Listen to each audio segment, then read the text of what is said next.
ॐ नमः सिद्धेभ्यः।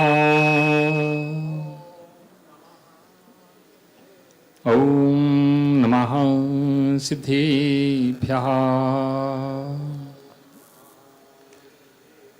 मंगलम भगवान वीरो मंगलम गौतमो गणी मंगलम कुंद कुंदाद्यो जैनो धर्मोस्तु मंगलम। सर्वमंगल मांगल्यम सर्वकल्याणिकारिकम प्रधानां सर्वधर्माणां जैनं जयतु शासिनं जैनं जयतु शासिनं जैनं जयतु शासिनं। नमो अरिहन्ताणं नमो सिद्धाणं नमो आयरीयाणं नमो वच्छायाणं नमो लोये सब्बसाहुणं। जय बोलिए अनंतानंत सिद्ध परमेष्टि भगवान की। जय बोलिए आदि ब्रह्मा आदिनाथ भगवान की। जय बोलिए श्री शांतिनाथ भगवान की। जय बोलिए चिंतामणि पार्श्वनाथ भगवान की। जय बोलिए महावीर भगवान की। 2400 तीर्थंकर भगवान की। जय बोलिए आचार्य कुंद कुंद स्वामी जी महाराज की। जय बोलिए परम पूज्य तपस्वी सम्राट आचार्य गुरु सन्मति सागर जी महाराज की। आचार्य शिक्षार्थ सुनील सागर जी महाराज की। द्वादशांग जिनवाणी माता की।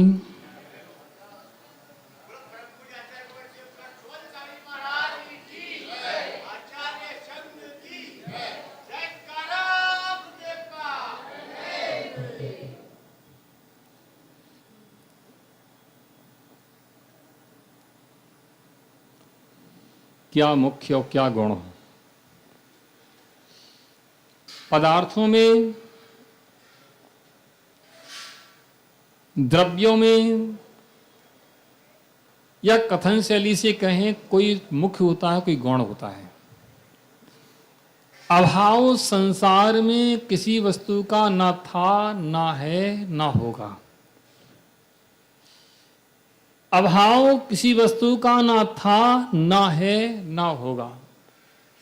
कभी कोई वस्तु मुख्यता से कथन के योग्य होती है, कभी कोई वस्तु गौणता से कथन के योग्य होती है। जब एक कथन का, एक विषय का वर्णन चलता है तो उसमें कुछ को मुख्य करके कथन किया जाता है, कुछ को गौण करके कथन किया जाता है। और जब हम इस मुख्यता और गौणता के सिद्धांत को समझ लेते हैं तभी हमारे जीवन का विकास होता है। अभाव में विकास नहीं है। अभाव किसी वस्तु का है नहीं है, लेकिन हम लोग व्यवहार से उसको अभाव कह देते हैं। हर वस्तु का हर समय सद्भाव है, द्रव्य क्षेत्र काल भाव के परिणमन से। क्षेत्र का परिवर्तन हो सकता है, काल का परिवर्तन हो सकता है, काल भिन्न हो सकता है, क्षेत्र भिन्न हो सकता है, लेकिन अभाव नहीं है।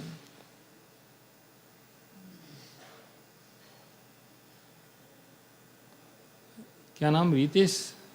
रितेश भाई, तुम्हारा घर कहाँ है? बाला भाई के बाजार में। तो तुम तो यहां बैठे, तुम घर कहाँ है तुम्हारा? घर में रहोगे तभी तो घर कहलाएगा। तो अभी तुम यहां बैठे हो। तुम्हारा घर कहाँ, यहां है कि वहां है? कि वहां तुम्हारा घर नहीं है? जहां बैठो ये तुम्हारा घर नहीं है? वो तुम्हारा घर है बाला भाई के बाजार में? बाला भाई के बाजार में तुम्हारा घर है? अरे बोलो ना, हाँ ना।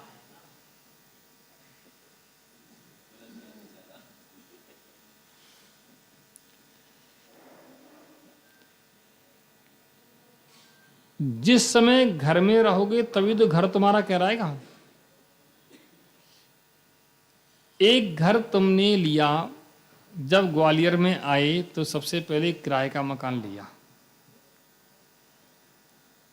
और कोई पूछता तुम्हारा घर कहाँ है, तुम क्या बताते हो? बालाबाई के बाजार में है। ये तो बताते हो, वो तुम्हारा घर है। जिस घर में तुम किराए से रह रहे हो उस घर के लिए कह रहे हो मेरा घर है। तुम्हारा घर है कि नहीं है? तुम्हारा घर है?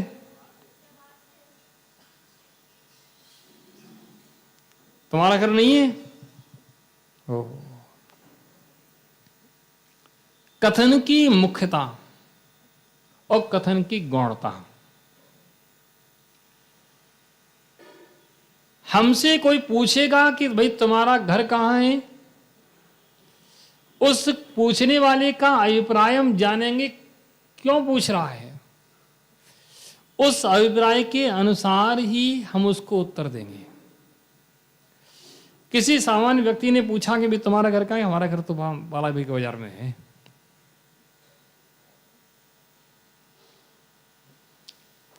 और किसी दूसरे व्यक्ति तुम्हारे बगल में ही चल रहा था, तुम्हारे मकान का मालिक, उससे पूछा कहा तुम्हारा मकान कहाँ है, कि बालाबाई के बाजार में है। मकान नंबर फलाना फलाना कुछ ही बता दिया। जो मकान नंबर तुमने बताया वही मकान नंबर उसने बताया। एक ही व्यक्ति ने दो लोगों से प्रश्न पूछा, दोनों का मकान एक ही है कि अलग अलग है?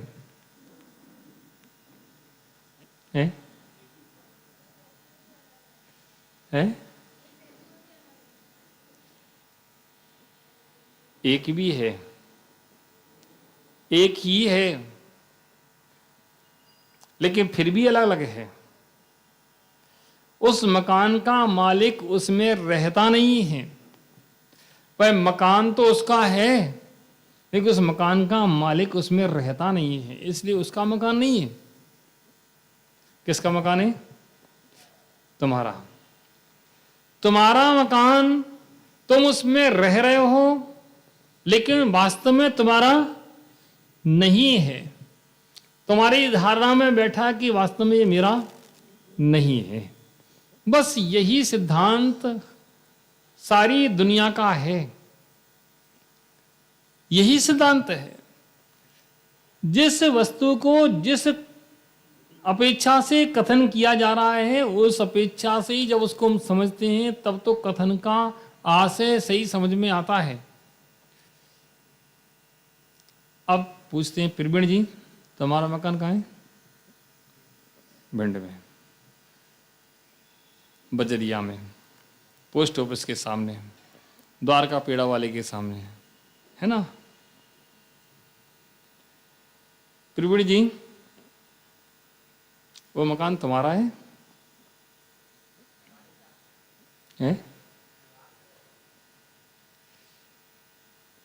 वो मकान तुम्हारा है? इनके पास मकान की रजिस्ट्री है, तब भी ये मकान इनका है क्या? वो मकान तुम्हारा है क्या? अरे वो तो किराएदार था, तुम तो मालिक हो, तुम तो बोलो कि है। अरे महाराज मकान किसका हुआ है? मकान किसका हुआ है? ओहो, साधना जी करें महाराज मेरा नहीं है, मैं तो बस पिरामिड लेके आ गया, इस पिरामिड के साथ में रहने लगी, इसलिए हम पिरामिड कहने लगे। मुझे कहता मेरा मकान, हम भी कहते हैं मेरा मकान। साधना जी तुम्हारा मकान है? उस मकान में रहते हो? और कोई पूछे कि तुम्हारा मकान कहाँ, तो क्या कहोगे? सबसे कहोगे हाँ मेरा मकान है, हमसे झूठ बोलोगे? हैं? कोई झूठ नहीं बोल रहा है, सब सही बोल रहे हैं। हमने जिस आशय से पूछा है, आपने उत्तर भी उसी आशय से दिया है। जब हमने पूछा सामान्य से कि तुम्हारा मकान कहाँ है, तुमने कह दिया कि बजरिया में है। और फिर हमने पूछा तुम्हारा मकान है क्या? कि नहीं मेरा मकान नहीं, महाराज ईंट चूने का मकान है, मैं तो उसमें रहता हूं, मैं तो उसमें रहता हूं, जन्म हुआ है, रह रहा हूं, फिर एक समय आएगा छूट जाएगा, फिर और कहीं रहूंगा। क्या तुम्हारा है? नहीं है क्या? नहीं है, नहीं भी है और है भी। ऐसे ही जब हम संसार में इन सब बातों को समझ करके जीवन यापन करते हैं, अपने दिमाग में इस बात को रखते हैं कि दुनिया में कोई मेरा है कि है, कोई मेरा नहीं है कि नहीं है, तो हमारे जीवन का विकास होता है, सत्य का बोध होता है कि दुनिया का हम कर रहे हैं। निर्मोह भाव से सब कुछ कर रहे हैं, लेकिन कुछ भी मेरा है नहीं। जो मेरा होता है वह मुझसे छूट नहीं सकता है, और जो मुझसे छूट रहा है वह मेरा नहीं है। अच्छा बताओ, अब रितेश भाई गए कलकत्ता, एक होटल में रुके, और वहां पर किसी ने पूछा कि भाई कहाँ रुके हो, कहाँ है तुम्हारा स्थान, कि फलाने होटल में कमरा नंबर इतना। तुमने एड्रेस दिया उसको, स्थायी कि अस्थायी है? जिस होटल में तुम रुके हो वो स्थायी एड्रेस है कि अस्थायी एड्रेस है? जिस मकान में किराए पे रह रहा है वो स्थायी एड्रेस कि अस्थायी एड्रेस है? और जिस मकान में अपना कह के रह रहे हो कि मेरा ही है, मैं स्वामी हूं उसका, वो अस्थायी कि स्थायी है?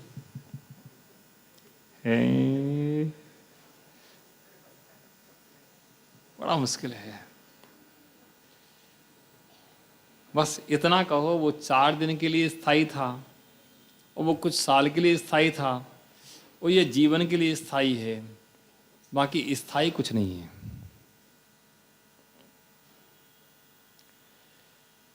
स्थायी कुछ नहीं है। जिस देह में हम रह रहे हैं,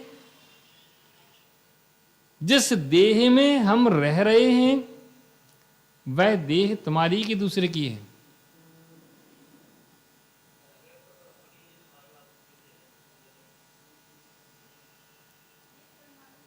तुम्हारी पत्नी कहती नहीं वीरन मेरे हैं, वो तुम्हारी देह हुई कि पत्नी की हुई?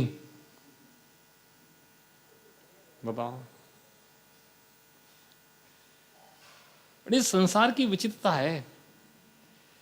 इसीलिए कहते हैं मुख्यता और गौणता की सूत्र को जिसने अपने जीवन में अपनाया है वो ही सही कथन कर सकता है।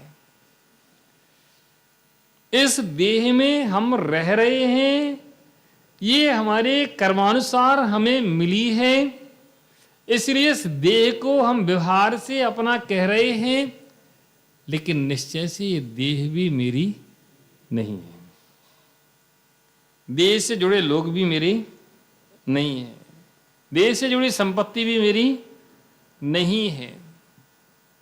आप अकेला अवतरे, मरे अकेला होए, यों कहूँ इस जीव को, साथी सगा ना कोई। जहाँ देह अपनी नहीं, तहाँ न अपना कोई। घर संपत्ति पर प्रकट है, पर है परिजन रोए। इतना कह के जाते हो और बाहर निकलते हो और घर पहुंचते हो कि भाई फलाना मकान खरीदा, उसका रजिस्ट्री कराना है। जब तुम्हारा ही नहीं, रजिस्ट्री किसकी कराना है? रजिस्ट्री किसकी कराना है? कागज पे लिख करके तुम अपना मान लेते हो, क्या तुम्हारा बुद्धि विवेक है? कागज पे लिख दिया और साइन हो गई, हाँ तुम्हारा हो गया, लो। सारी दुनिया कैसे भ्रम में चल रही है। कागज पर लिखा हुआ अंक, कागज पर लिखा हुआ शब्द उसके लिए कितना महत्वशाली है कि उससे ही अपना सारा जीवन चला रहा है। और जो ज्ञान का अनंत भंडार आत्मा का स्वरूप है, अनंत ज्ञान जिसमें भरा हुआ है, अनंत दर्शन जिसमें भरा हुआ है, अनंत चतुष्टय जिसमें भरे हुए हैं, वह अनंत ज्ञान स्वरूप, दर्शन स्वरूप, सुख स्वरूप जो आत्मा है, जो किसी को कहने से पराई नहीं होती है, अपनी ही है, अपनी ही थी, अपनी ही रहेगी, तब भी उसको हम गर्व से अपनी नहीं कह पाते हैं। अपनी पत्नी को, अपने बच्चों को, अपने परिवार को, अपने मकान को, दुकान को, सबको अपना कहते हैं। सबकी साफ सफाई व्यवस्था सब ठीक ठाक करते हैं, लेकिन जो अपना है उसको अपना कहने में हमें शर्म आती है। हमारा स्थायी धन है, उस स्थायी हमारे अपने धन को हमें अपना कहने में शर्म आती है, अपना बताने में शर्म आती है। हम नहीं कह पाते ये मेरा है। आश्चर्य है, दुनिया में जाकर के क्या क्या हमने देखा है, उन सबको अपना बनाने का प्रयास किया है, अपना बना करके अपना कहा है कि मेरा है, ये मेरा है। लेकिन बस एक प्रयास नहीं हुआ कि अपनी आत्मा को तुमने अपने इतने गर्व से, जैसे कोई मकान खरीदता है और फिर कहता है ये मकान मेरा है, कोई शादी करता है कहता है पत्नी मेरी है, बच्चों को कहता है बच्चे मेरे हैं, इतने गर्व से कभी हमने ये नहीं कहा कि आत्मा मेरी है। जिस क्षण इतने गर्व से तुम कहोगे कि आत्मा मेरी है, जैसा प्रेम, जैसा स्नेह अपने मकान में, अपनी पत्नी में, अपने बच्चों में रखते हो, इतना स्नेह, इतना प्रेम और इतना क्या कहें वात्सल्य अपने आत्मा में रख लो, तो शायद फिर ज्यादा हमें समझाने की जरूरत नहीं पड़ेगी। हो पर पदार्थों में हम उलझे हुए हैं, पर पदार्थों में लगे हुए हैं, और पर पदार्थों में लग के पर पदार्थ कोई हमने सब कुछ मान लिया है। ऐसा संस्कार मुझे बचपन से दे दिया गया है कि पर पदार्थों में ही हमने सब कुछ समझ लिया कि ये ही मेरे हैं। इतना गहरा अंतस तक वह शब्द बैठ गया है कि वह हमारे अंतस से निकालने का हम प्रयास भी नहीं कर पाते, सोच भी नहीं पाते हैं, क्योंकि ऐसा होता है। संस्कारों का बहुत बड़ा प्रभाव है। ऐसे संस्कार पड़ जाते हैं, कुछ संस्कार हमारे टूटते नहीं हैं। एक बार एक दृष्टांत कहीं मैंने पढ़ा कि एक व्यक्ति एक नाटक का मंचन करता था, अच्छा नाटक करता था, नाटक मंचन करता था। तो एक बार सरकार ने उसको हायर किया। उसने कहा कि तुमको बस 5 साल तक, जब तक मेरी सरकार है तब तक तुमको फलाना रोल करना है। एक रोल उसको दिया गया, ये तुमको रोल करना है 5 साल तक, हर दिन तुमको नाटक दिखाना है, कहीं इस शहर में, कहीं इस शहर में, कहीं इस शहर में, और तुमको ये रोल करके दिखाना है। 5 साल उसको रोल करना था। उसने 5 साल तक उस रोल को किया और 5 साल बाद टाई अप खत्म हो गया। अब टाई अप खत्म होने के बाद भी वह व्यक्ति कोई पूछता तो कहता कि मैं वह हूं जिसका रोल कर रहा था। वो तो मर गया, वो तो बहुत पहले मर गया था। उसकी कोई 100वां या 500वां कोई भी वर्षगांठ थी, उसके उपलक्ष्य में ये प्रोग्राम रखा है। पूरी साल इसको ऐसे कार्यक्रम को ऐसे बनाएंगे, पूरी साल, 5 साल का 1 साल का कार्यक्रम था। पूरी साल जैसे कहते हैं उनके 50 वर्ष पूरे हो गए या 100 वर्ष पूरे हो गए, 500 वर्ष पूरे हो गए, अब 500 वर्ष में पूरी साल इसको हम दिखाएंगे, शताब्दी समारोह बनाएंगे या 5 शताब्दी समारोह बनाएंगे। तो उसने साल भर वह रोल किया। साल भर के बाद रोल समाप्त हो गया। अब जब कोई उससे पूछता कि तुम अपना नाम, वही रोल का जो नाम था वही बताता था, असली नाम जो था वो नहीं बताता था। अब लोग कहते भाई पागल हो तुम, तुम्हारा नाम तो ये है कि नहीं, मैं तो ये हूं। अब ये बात बढ़ती बढ़ती इतनी आगे बढ़ गई, भाई वो तो मर गया, तुम तो रोल कर रहे थे, तुम कि नहीं मैं वही हूं। इतनी धारणा में बैठ गया कि अदालत तक बात पहुंच गई। अदालत में उससे पूछा गया और एक मशीन लगाई गई, जो मशीन बता देती है कि झूठ बोलने वाले की अलग डायरेक्शन देती है और सच बोलने अलग डायरेक्शन देती है। और जब डायरेक्शन में लगाया गया मशीन को, उससे पूछा गया तो उसने कहा नहीं मैं ये हूं। तो मशीन भी बोल रही थी ये सही बोल रहा है।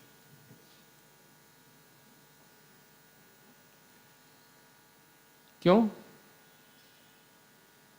अंतस की धारणा में वह बैठ गया।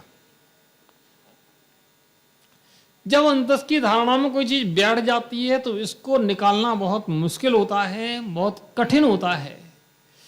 ऐसे संसार सारा हमारी अंतस की धारणा में ऐसा बैठा है, ऐसा गहराई से बैठा कि हमको बस बाहरी संसार ही दिखता है, अपने अंदर का जो आत्मा का स्वभाव है वह नहीं दिखता, उस पर हमारी दृष्टि नहीं जाती।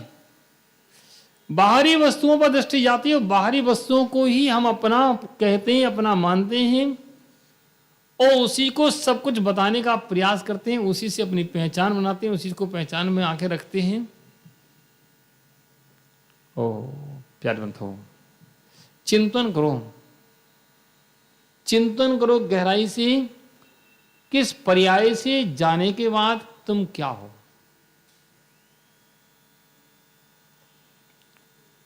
चिंतन करो और गहराई से किस पर्याय में आने के पहले तुम क्या थे। अगर हमारी चिंतन की गहराई यहां तक पहुंच गई कि इस पर्याय में आने के पहले हम क्या थे और इस पर्याय से जाने के बाद हम क्या होंगे, अगर ये विचार तुम्हारे अंदर जन्म लेने लगे तो शायद सत्य का प्रतिबोध तुम्हें होने के लिए तैयार हो जाएगा, तुम्हें सत्य का प्रतिबोध कुछ ना कुछ होने का प्रारंभ होगा।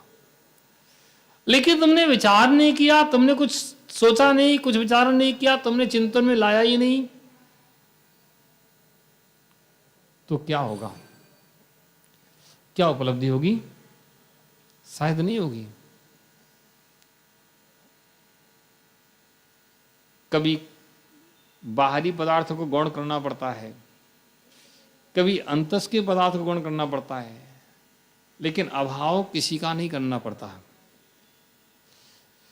जब हम अभाव की स्थिति में पहुंच जाते हैं तब हमारी स्थिति बिगड़ जाती है। हमने अपने जीवन में सब कुछ बाहरी पदार्थों को मान लिया है, आत्मा को तो अभाव रूप मान लिया, उसका अस्तित्व समाप्त कर दिया, उसको अस्तित्व को देखा ही नहीं, जाना ही नहीं, उस पर दृष्टि ही नहीं है। और जब तक उस आत्मा पर दृष्टि नहीं जाएगी, जब तक उस आत्मा को नहीं देखोगे, भाई बाहर देखो लेकिन अंदर भी देखो, अपने को भी देखो, पर को भी देखो, पर को पर की दृष्टि से देखो, अपने को अपनी दृष्टि से देखो। जब अपने को अपनी दृष्टि से, पर को पर की दृष्टि से देखोगे तब तुम्हें दुनिया का असली रंग समझ में आएगा। अभी तो हम जैसे कहना चाहिए किसी ने ठग लिया और ठगे हैं। बाजार में बहुत लोग ठगने वाले मिल जाएंगे। एक सज्जन बता रहे थे कि महाराज बाजार में घी मिलता है 300 रुपये किलो, शुद्ध देसी घी 300 रुपये किलो। मैंने कैसे मिल जाएगा? कि कुछ नहीं, एसेंस आता है बस इतना सा, बस ऐसे के डिब्बे में जाता है, बस ऐसी खुशबू आएगी, देसी घी में क्या आएगी, ऐसी खुशबू आएगी उस घी में, और 300 रुपये 400 रुपये किलो बिक जाता है। परफेक्ट मुनाफा है, 200 का माल 400 में बिक रहा है। वो आजकल तो पूजा वाला घी क्या कहते थे, पूजा वाला घी, घी भी पूजा वाले आने लगे। बताओ, बड़ी स्थिति गड़बड़ है। सोचो, बस हमारी दृष्टि भी उस पूजा वाले घी की तरह है उस पूजा वाले चावल की तरह है। हम लोग नहीं समझ पाते हैं, और हम लोग अपनी दृष्टि को बाहर में इतनी गहराई से लगा लिया है कि अंदर झांकने का प्रयास ही नहीं करते। जैसे देखो, अभी दो लोग बात कर रहे हैं, हमारे मंत्री जी और बीरन जी बात कर रहे हैं ना, हम सुना रहे हैं, उसको सुनाने को सुनाई नहीं दे रहा, आपस में बात कर रहे हैं। अब भले ही यही बात कर रहे होंगे, घी की बात कर रहे हैं, क्या तो रहे हैं, सांसारिक पदार्थों की चीज बात करो अभी सबके दिमाग चलने लगेंगे, वो आत्मा की बात करो अभी नींद आने लगेगी। अभी घी की बात, हमने एक शब्द कहा घी का, दिमाग चलने लगा, कहाँ घी नकली मिलता है, कहाँ असली मिलता है, कैसे मिलता है, कहाँ क्या होता है, और क्या कौन करता है, क्या करता है, ये सब। अभी कहें अचार का डब्बा तो वो चलने लगेगा, अभी कहें टी शर्ट तो वो दिमाग में चलने लगेगी। जितने लोग बैठे हैं सबके अपने अपने गणित चलने लगेंगे, अपने अपने दिमाग चलने लगेंगे। क्यों? अनादि काल से हमको ऐसे ही संस्कार मिले हैं। जो संस्कार मिल जाते हैं, जिन संस्कारों में हम पलते हैं, बड़े होते हैं, वे संस्कार हमारे इतने गहरे छप जाते हैं, इतने गहरे छप जाते हैं कि असली माल दिखता नहीं है।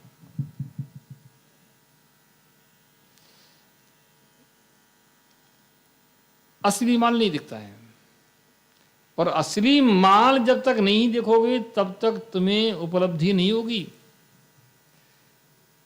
ऐसे तो हमने बहुत पर्याय धारण की है, बहुत पर्यायों में धारण करके बहुत बार पता नहीं क्या क्या प्राप्त किया, क्या क्या छोड़ा, और अनादिकाल से चला रहा है, करते आ रहे हैं हम। ये सब चलता रहेगा, लेकिन ये समझो कि ये तुम्हारा नहीं है। जब तक अंतस की धारणा में ये बैठेगा ये तुम्हारा नहीं है सब कुछ, लेकिन तुम्हारा नहीं है। वेदस भाई, तुम्हारे बाबा जी थे ना, बाबा जी हैं क्या? अभी नहीं है क्या? तुम्हारी तरह वो भी कभी जवान थे।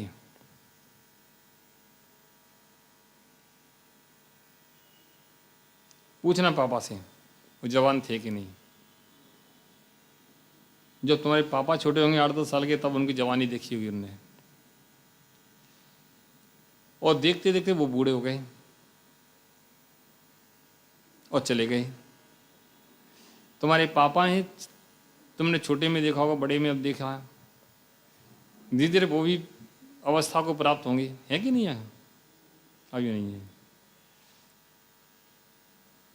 ये संसार का क्रम है। बूढ़े लोगों को देखते हैं और बस ये देखते बूढ़े हैं, ये नहीं देखते कि ये पहले भी जवान थे, ये भी बच्चे थे, ये पहले जवान थे, ये भी बच्चे थे, आज ये ऐसे हो गए हैं और कल फिर कैसे होंगे। देखो दादी माँ बैठी हैं, अम्मा ये बताओ कि आज से 30 साल पहले तुम कितनी तेज चलती थी? महाराज खूब तेज चलते थे, और अब कहें चलो, अब तो महाराज लाठी का सहारा लेना पड़ता है। ये तुम्हारी अवस्था मां हुई कैसे? क्या तुमने सेहत का ध्यान नहीं रखा? क्या खाने पीने में कोई कमी की? नहीं की। खाने में की ने कमी नहीं की, सेहत का ध्यान भी रखा, सब कुछ ध्यान रखा, अपना भी रखा, दूसरों का भी रखा, फिर भी सबकी देह जर्जर हुई। इसका स्वभाव है। लेकिन अंतस की धारणा में हम ये सोचते हैं कि हम तो बस हम ही हैं।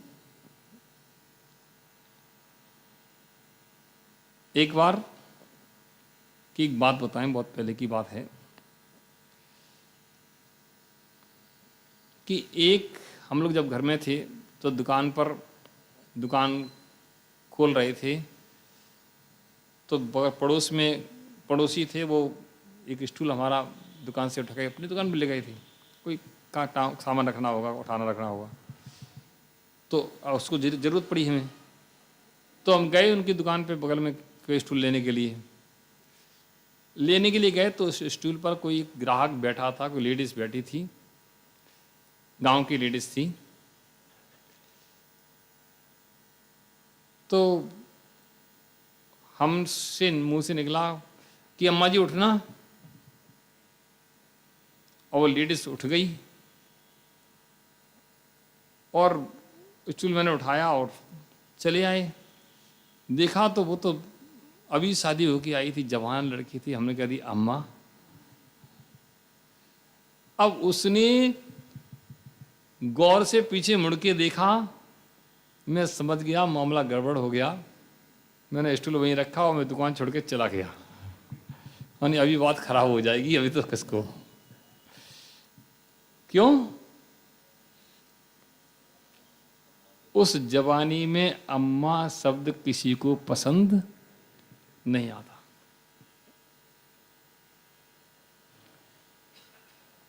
उस जवानी में भाई तुम अभी जवान हो, लेकिन कभी तुम अम्मा तो होगे, कभी तो बूढ़े होगे।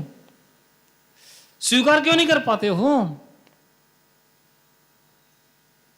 इस बात को स्वीकार करने में तुम्हारा मन गवारा नहीं करता कि इस बात को स्वीकार कर लें कि हम आगे बूढ़े होंगे, हम भी अम्मा होंगे, हम भी दादी जैसे बनेंगे, हम भी नहीं करता है।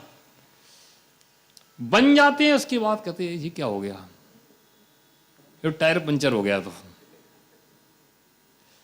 जब हवा निकल जाए, टायर पंचर हो जाए, तब कहते हैं अरे अजय क्या हो गया, जो तो पूरा निकल गया।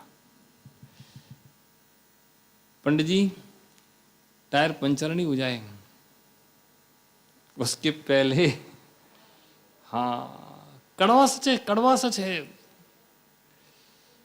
टायर पंचर होने के बाद तुमने कोई व्यवस्था सोची तो क्या सोची?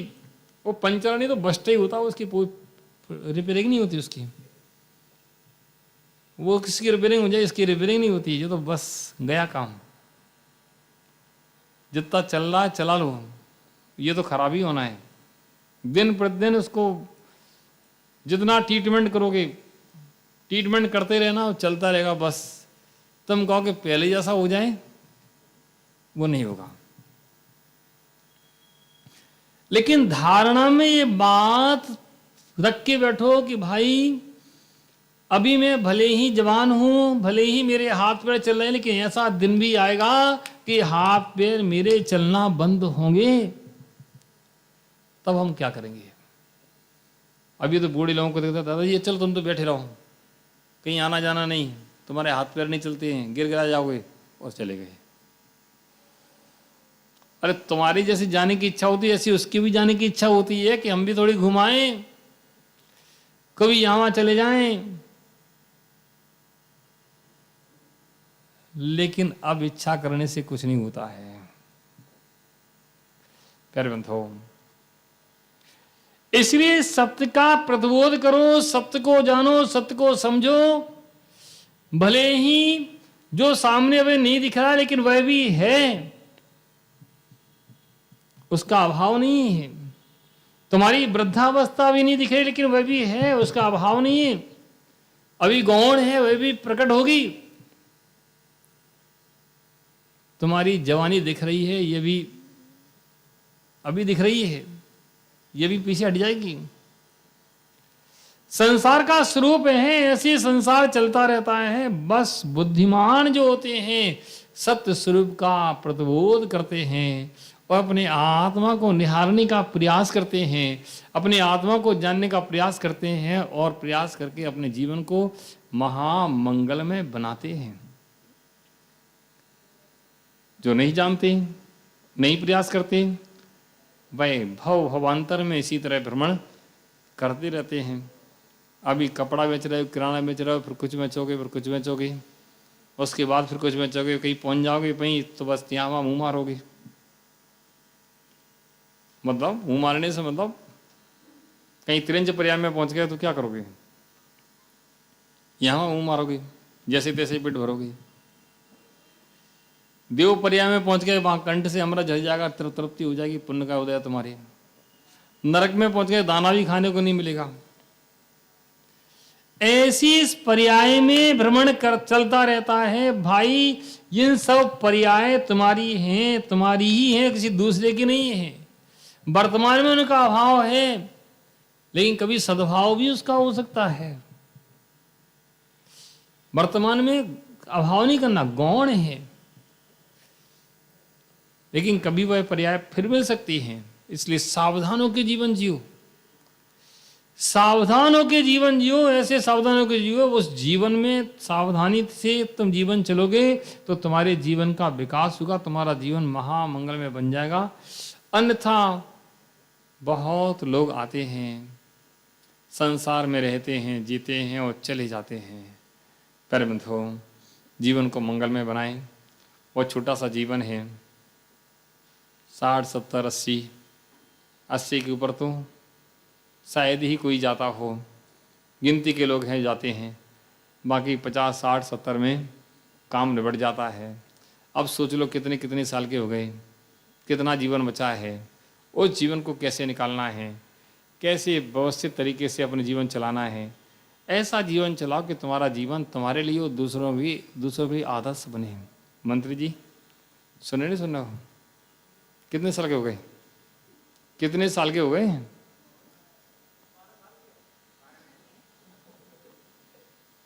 वो सही कह रहा है।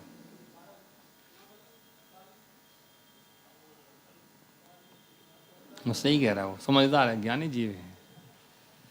जितना जीवन शेष है वो बता रहा है। इससे ज़्यादा भी हो सकता है, थोड़ा बहुत कम भी हो सकता है, मिनिमम अंदाज है, कोई बात नहीं। चलिए, सबके लिए मंगल आशीर्वाद और ये मंगल भावना, आप सबका जीवन मंगल में सुख शांति में बने, आप सबके जीवन में धर्म बढ़े, आप सभी धर्मात्माओं की श्रेणी में आगे बढ़ें। इसी मंगल भावना के साथ सबके लिए मंगल आशीर्वाद। जौली आचार्य सन्मति सागर जी महाराज की।